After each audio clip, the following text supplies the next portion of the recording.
Hi viewers, welcome to our channel. ప్రస్తుతం మనతో పాటు మా సీనియర్ పొలిటీషియన్ అండ్ మాజీ హోంమంత్రి మైసూర్ రెడ్డి గారు ఉన్నారు. వారితో ఒకసారి మాట్లాడదాం. సార్ నమస్కారం. సార్ జగన్ గారు నిన్న కొన్ని సంచలన వ్యాఖ్యలు చేశారు సార్. అంటే పెద్దిరెడ్డి గారి పైన గత కొన్ని రోజుల నుంచి కూడా ఆరోపణలు వస్తున్నాయి కదా. పెద్దిరెడ్డి గారు కాలేజీ డేస్లో చంద్రబాబు నాయుడు గారిని కొట్టారు, ఆ ప్రతీకారంతోనే ఇవాళ ఇటువంటి ఆరోపణలు చేస్తున్నారు, అరెస్ట్ చేసించే అవకాశం ఉంది, కక్షపూరితంగా పెద్దిరెడ్డి గారి పైన చేస్తున్నారు అంటున్నారు సార్. ఈ వ్యాఖ్యలు మీరు ఏ విధంగా చూస్తారు సార్? అంటే నేను అప్పుడు మాకు ఎస్ఎల్సి అని ఉండే, ఎస్ఎల్సి పాస్ అయిన తర్వాత నేను పీయూసీలో చేరాల్సింది వచ్చింది. కడపలో గవర్నమెంట్ ఆర్ట్స్ కాలేజీలో వచ్చిన, అందుకంటే ఎస్వి ఆర్ట్స్ కాలేజీలో ప్రైవేట్ అయిన దేవస్థానం ఉంది కదా, అక్కడైతే బాగుంటుందని అక్కడ చేరాం. నేను పీయూసీ చదువుతుండేవాడిని. తర్వాత మేము ఒక రూమ్ హౌస్ తీసుకున్నాం. హౌస్లో వెటర్నరీ స్టూడెంట్స్ కూడా ఉన్నారు. వాళ్ళు 3-4 సంవత్సరాలకు సంబంధించిన వ్యక్తులు. ఒక రూమ్లో వాళ్ళు ఉండేవాళ్ళు, ఒక రూమ్లో పీయూసీ చదువుకుంటాండే వాళ్ళు ఉండేవాళ్ళం. అప్పుడు అనుకుంటాండ్రి వాళ్ళకి, ఎందుకంటే వెటర్నరీ స్టూడెంట్స్కి యూనివర్సిటీ పక్కనే కాబట్టి సంబంధాలు ఉంటాయి. వాళ్ళంతా అక్కడ రెడ్లకు కమ్మలకు కొంచెం స్టూడెంట్స్లో, యూనివర్సిటీ స్టూడెంట్స్లో గలాటలు ఉండేటివి. కమ్మ సంఘ విద్యార్థులందరికీ చంద్రబాబు నాయుడు గారు నాయకుడు అంటుండేవారు. అక్కడ రెడ్లకు రామచంద్రారెడ్డి గారు నాయకుడని. వీళ్ళ మధ్య వాళ్ళ మధ్య అప్పుడప్పుడు చిన్న చిన్న తగాదాలు జరుగుతుండేటివి. ఆ వర్గానికి, రెడ్ల వర్గానికి రామచంద్రారెడ్డి గారు నాయకుడుగా ఉండేవాళ్ళు, ఈ వర్గానికి బాబు నాయకుడుగా ఉండేవాళ్ళు. అవి ఎప్పుడో చిన్న స్టూడెంట్ డేస్లో జరిగిన కార్యక్రమాలు. అటు తర్వాత చంద్రబాబు నాయుడు, ఇప్పుడు జగన్మోహన్ రెడ్డి తండ్రి గారు రాజశేఖర రెడ్డి గారు, కేఈ కృష్ణమూర్తి గారు, వాళ్ళంతా ఒక గ్రూప్గా ఉన్నారు శాసనసభ్యులు అయినప్పుడు. అంజయ్ గారి టైంలో వీళ్ళంతా మంత్రులు అయ్యారు. ఆయన చంద్రబాబు నాయుడు సినిమాటోకు మంత్రి, తర్వాత రాజశేఖర రెడ్డి గారు అబ్కారీ శాఖకు మంత్రిగా కూడా అయినారు. కేఈ కృష్ణమూర్తి గారికి వివిధ కారణాల వల్ల అప్పుడు ఓన్లీ పార్లమెంట్ లెజిస్లేటివ్ పార్టీ సెక్రటరీగా మినిస్టర్ హోదా ఇచ్చినారు. వీళ్ళంతా ఒక గ్రూప్గా కూడా ఉన్నారు. తర్వాత రాజకీయాలు కూడా చేసినారు. 83లో రామారావు వచ్చినప్పుడు పోటీ అయితే చేసినారు. చంద్రబాబు నాయుడు గారు కాంగ్రెస్ పార్టీ తరపున పోటీ చేసినారు, ఓడిపోయినారు. ఓడిపోయిన తర్వాత తెలుగుదేశం పార్టీలో చేరడము, అక్కడ జనరల్ సెక్రటరీ కావడము, పార్టీలో ప్రాధాన్యత సంతరించుకోవడము, రాజకీయ అనుభవం ఉన్నది కాబట్టి వారికి సలహాలు సంప్రదింపుల్లోనూ ఇవ్వటం జరుగుతున్నది. అట్నే ఆయన తెలుగుదేశం పార్టీలో ఎదిగినారు. రాజశేఖర రెడ్డి గారు ఇక్కడ కాంగ్రెస్ పార్టీలో ఎదిగినారు. అప్పుడు పెద్దిరెడ్డి రామచంద్రారెడ్డి కూడా మేమున్నప్పుడు 89లో అనుకుంటాను, 89లోనేమో శాసనసభ్యుడు అయినారు. ఆయన కాంగ్రెస్ పార్టీలోనే అయినారు. తర్వాత 99, 2004లోనో ఏదో సమయంలో అయినారు. అంతా కలిసిమెలిసే ఉన్నాం. అప్పటికి ఈ సమస్యలన్నీ ఏం లేవు కదా. అవి గుర్తు పెట్టుకొని ఇప్పుడు ముఖ్యమంత్రి అయిన తర్వాత పెద్దిరెడ్డి గారు రామచంద్రారెడ్డి మీద కసి తెచ్చుకునే దాంట్లో అర్థం లేదు.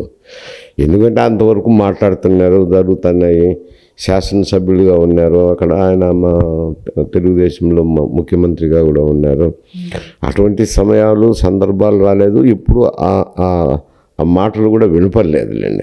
అవి స్టూడెంట్ డేస్లో ఉన్నప్పుడు, నేను పీయూసీలో ఉన్నప్పుడు జరిగినట్టు, ఇప్పుడు 35-40 సంవత్సరాల కిందటి చరిత్ర. అవి ఇంకా ఇక్కడికి ప్రస్ఫుటం అవుతాయంటే నేను నమ్మటం లేదు. ఇవన్నీ ఎందుకంటే మొన్న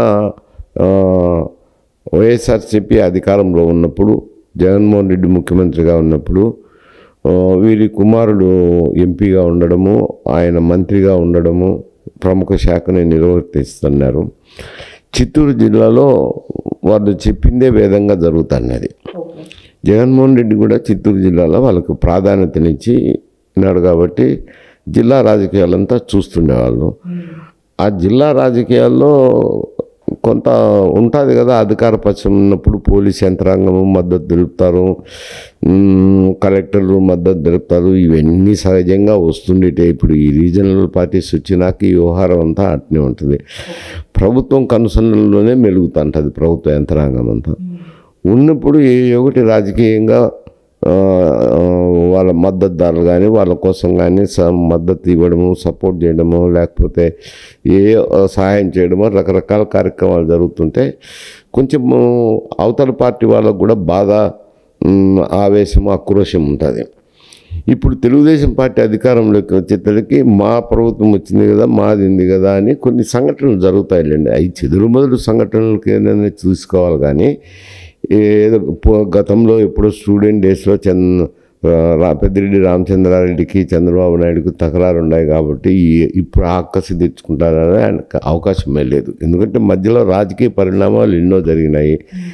శాసనసభ్యుడిగా ఉంటూ వారితో మాట్లాడడం ఇవన్నీ జరుగుతూ వచ్చినాయి కదా. ఇతను కాంగ్రెస్ పార్టీలో ఉంటున్నారు, ఆయన తెలుగుదేశం పార్టీలో ఉంటున్నారు. అంతకుముందు లేనిది ఇప్పుడే సడన్గా ఎందుకు వస్తుంది? ఆయన ముఖ్యమంత్రిగా 14వ సంవత్సరం ఇది. అంతకుముందు అంతా తీర్చుకోకుండా ఇప్పుడు ఎందుకు తీర్చుకుంటారు? అదే అసందర్భమైంది. కాలేజీ డేస్ది ఇప్పుడు అన్వయించడం అసందర్భం అంటారు. ఇవన్నీ ఇటీవల రాజకీయ పరిణామాల వల్ల జరుగుతున్న సంఘటనలు. అంటే మదనపల్లి సబ్ కలెక్టర్ కార్యాలయంలో ఫైల్స్ తగలబడిపోయాయి. ఇది పెద్దిరెడ్డి రామచంద్రరెడ్డి అక్రమాల చిట్టా అంతా ఫైల్లోనే ఉంది, కావాలనే తగలబెట్టేస్తారని చెప్పి టీడీపీ ఆరోపణలు చేయడం చూసాం. దీన్ని ఎందుకు అంత పెద్ద ఇష్యూ చేస్తున్నారు? ఫైల్ పడిపోతే మొత్తం దాని రికార్డ్ అంతా సిస్టంలోనే ఉంటుంది, ఒక్క బటన్ నొక్కితే చాలు మీకు సిస్టమ్ అంతా వస్తుంది, దాన్ని చూపెట్టకుండా అనవసరంగా ఆరోపణలు చేస్తున్నారు. ఇది కక్షపూరితంగానే చేసేదని అంటున్నారు సార్. అది చిన్న విషయాన్ని ఎందుకు రైస్ చేస్తున్నారు? అంటే ఇప్పుడు అక్కడ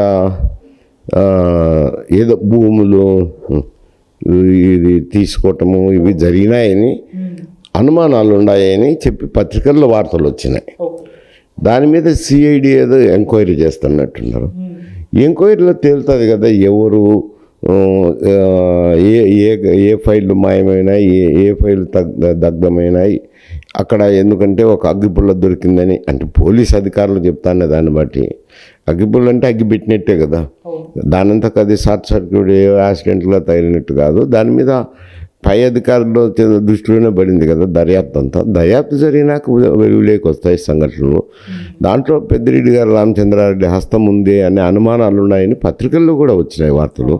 అది ఎంత మేరకు నిజమో ఎంత మేరకు అబద్ధమో అది తర్వాత దర్యాప్తులో తేలుతుంది, ఆ ఇన్వెస్టిగేషన్లో తేలుతాయి. సార్ ఇటు జగన్మోహన్ రెడ్డి గారు ఢిల్లీ వెళ్ళి ధర్నా చేయడం మనం చూసాం సార్. ఇండియా కూటమి నుంచి కొంతమంది నేతలు మద్దతు కూడా తెలిపారు. అయితే ఇప్పుడు జగన్ గారు ఇండియా కూటమిలో జాయిన్ అవ్వబోతున్నారంటూ వార్తలు కూడా వస్తున్నాయి. అఖిలేష్ యాదవ్ గారే మంతనాలు జరుపుతున్నారంటున్నారు. మరి ఇండియా కూటమిలో చేరే అవకాశం కనిపిస్తుందంటారు?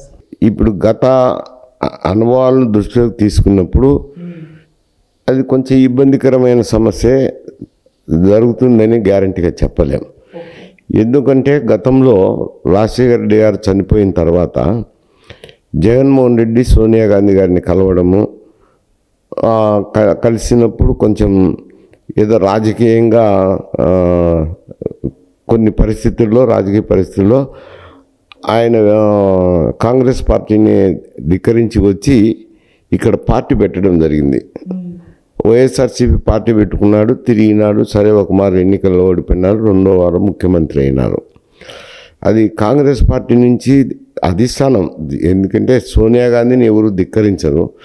అటువంటిది సోనియా గాంధీ దగ్గర ఏదో వాళ్ళ తండ్రి చనిపోయినాడు కదా, ముఖ్యమంత్రిదే అనుకుంటాను, దాని మీద భేదాభిప్రాయాలు వచ్చి ఆయన అక్కడి నుంచి న్యాయం జరగదని వచ్చేసి పార్టీ పెట్టుకున్నారు. ఇప్పుడేమో అధికారంలోంచి దిగిపోయినారు. దిగిపోయిన తర్వాత కొన్ని చెదురుమదురు సంఘటనలు ఇవి ఎన్నికల తర్వాత జరుగుతూనే ఉంటాయి, సహజంగా జరుగుతుంటాయి. ఎందుకంటే ఆ పల్నాడు ఏరియా కూడా కొంచెం ఫ్యాక్షన్ రిడెన్ ఏరియానే.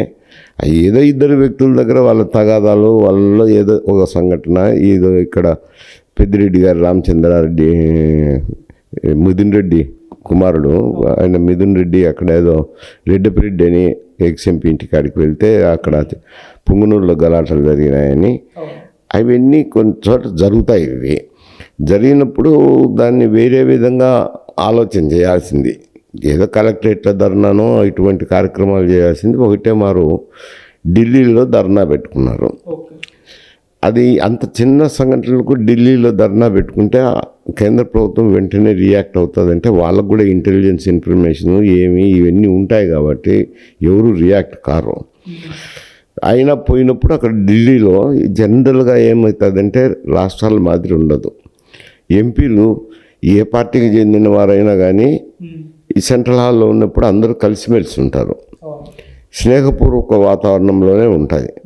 ఒకవేళ హౌస్లోకి వెళ్ళినప్పుడు రాజ్యసభలో కానీ లోక్సభలో కానీ ఎవరి పార్టీ అభిప్రాయాలు వాళ్ళు తీవ్రంగానే ప్రతిబింబిస్తుంటారు. అది అంతవరకే. మళ్ళీ బయటకు వచ్చిన తర్వాత ఏదో స్నేహపూరిత వాతావరణంలో ఉంటారు, మాట్లాడుతుంటారు. కాబట్టి ఇప్పుడు ఇది ఆంధ్రాలో జరిగిన సంఘటనల మీద ఈయన ధర్నా కార్యక్రమం చేపట్టినారు. ఈయన కూడా రాజ్యసభలో కొంచెం 7-8 మంది ఎంపీలు ఉన్నారు.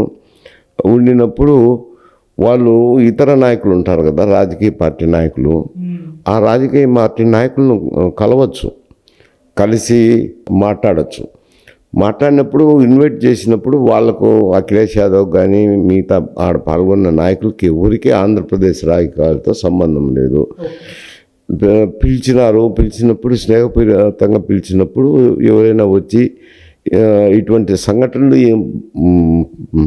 వేదిక మీదకి వచ్చినాక ఎవరైనా ఖండిస్తాం కదా. హత్యలు, దౌర్జన్య సంఘటనలు ఎవరైనా ఖండించినారు. అంత మాత్రాన్నే జగన్మోహన్ రెడ్డి గారు ఇండియా కూటమిలోకి పోతారు అని నేను అనుకోవడం లేదు. గతంలో ఉంది కదా, ధిక్కరించి వచ్చినోడే కదా. కాంగ్రెస్ పార్టీలో వాళ్ళ ఆయన ముఖ్యమంత్రి ఉన్నాడు, ముఖ్యమంత్రి చనిపోయిన తర్వాత ఈయన వెళ్ళి కలవడము. సరే, ఎవరైనా కానీ మా తండ్రి తర్వాత నాకు కావాలని ఆశించుకుంటారు కదా ముఖ్యమంత్రి.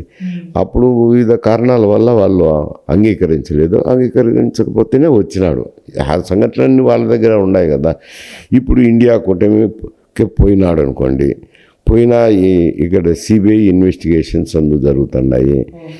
పూర్తిగా వ్యతిరేకంగా పోలేడు కదా, అక్కడ ఎన్డీఏ కూటమికి కూడా వ్యతిరేకంగా పోలేడు. రెండోది, కాంగ్రెస్లో ఇటువంటి సంఘటన జరిగి బయటకు వచ్చి పార్టీ పెట్టుకున్నాడు. అది ఉంది. ఇక్కడ ఇట్లా ఉంది, అక్కడ అట్లా ఉంది. ముందుకు పోతే నువ్వు